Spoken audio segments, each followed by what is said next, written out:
Hey, what's up, Eagles fans? Amy Campbell, Fran, Duffy, back again with the Eagle Eye in the Sky. And today we're focused on the most consistent force in the Eagles secondary, Malcolm Jenkins. He does it all for this Eagles backfield, setting up his teammates, making the plays himself, a guy that coaches have raved about this year, somebody who really does everything. Let's take a look. Plays from the win over Washington. Let's start with how he sets up his teammates for success. Yeah, absolutely. So you're going to see two plays here in the run game, Amy, where he does a great job forcing the action. You're going to see him here on the right-hand side, and Washington does a great job of using their offensive linemen out in space as lead blockers. So you're going to see, number one, the tight end Jordan Reed get out here, but then also the all-pro left tackle Trent Williams. Both these guys are going to be used as pullers, and they're going to come right at Malcolm Jenkins, right in his direction. So I want you to watch first how Jenkins defeats the block from the tight end. He's going to just quickly dip past Jordan Reed. So that's one block defeated, and then right after that, he's got to now deal with their left tackle, Trent Williams. He's just going to low bridge Williams, get him to the ground. You might say, all right, well, he didn't really do much there. But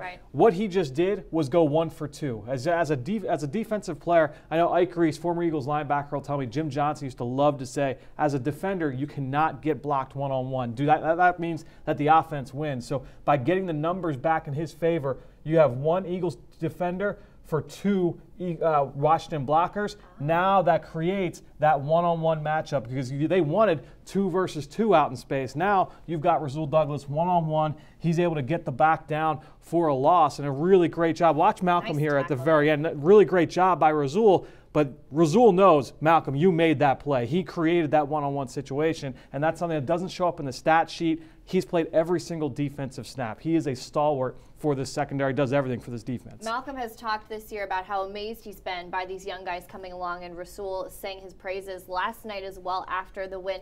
Let's look at a similar example, different guy set up for success here by Malcolm Jenkins. Yeah, exactly. So we're going to see him here on the opposite side of the field, and it's going to be a similar play where you're going to get this time the left guard and you're going to get the center. Both of these players are going to pull out in this direction, and watch the job that Malcolm does of defeating the block of the center. And he does just a great job of recognizing, you know what, they want to make sure to out leverage me. They want to get outside of me, allow the running back to run through this alley. That's where exactly Adrian Peterson wants to go with this football.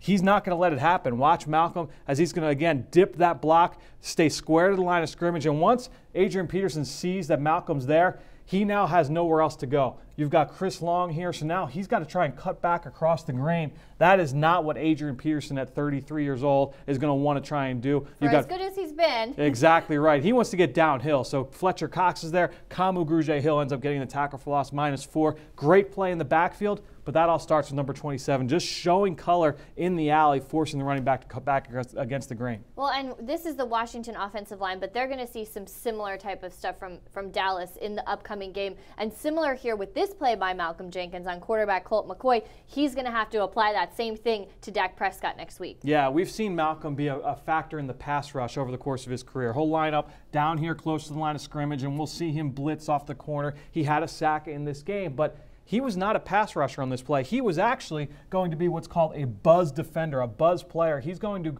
quickly get out underneath in cover 3. He's a zone coverage player here. Watch how quickly he's going to buzz out to the sideline and get to his landmark. So there's Malcolm here getting underneath any throw from this receiver here, Jordan Reed. So there's Malcolm. He's in coverage. The quarterback, Colt McCoy, is going to step up, and now he's going to look to break the pocket. As a defensive line, you don't really want that to happen, especially Sunday against Dak Prescott. But once Malcolm sees this, he's going to quickly have to make a decision. Do I quickly trigger and get downhill, or do I stay in coverage? And you can't get caught in no man's land. You don't want to be in that spot where you're caught in this kind of nether region and you don't know if you're staying or going. Malcolm quickly makes this decision, and watch him close ground here as he attacks the line of scrimmage and then makes that play, forces Colt McCoy to kind of slide into a sack. Malcolm Jenkins does everything for this Eagles defense. That's just a great example of just that. Well, he's talked so much this year about how he's just comfortable going wherever he needs to go, and they've certainly needed that from him this year. And